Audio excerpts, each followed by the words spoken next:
இந்த 3 கேள்விகளுக்கு உங்களுக்கு பதில் தெரிந்தால் கொடுக்கப்பட்ட நேரத்திற்குள் கமெண்ட் செய்யுங்கள். கேள்வி 1. தமிழ்நாட்டில் முதலாக மின்னணு வாக்குப்பதிவு இயந்திரம் இவிஎம் மெஷின் முழுமையாக பயன்படுத்தப்பட்ட சட்டமன்ற தேர்தல் எந்த ஆண்டு நடைபெற்றது?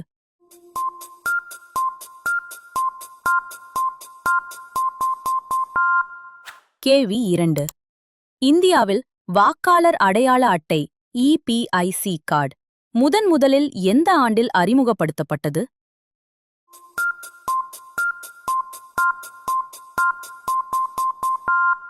கேள்வி 3. தமிழ்நாட்டில் அதிக வாக்காளர் சதவிகிதம் பதிவு செய்யப்பட்ட சட்டமன்ற தேர்தல் எந்த ஆண்டு?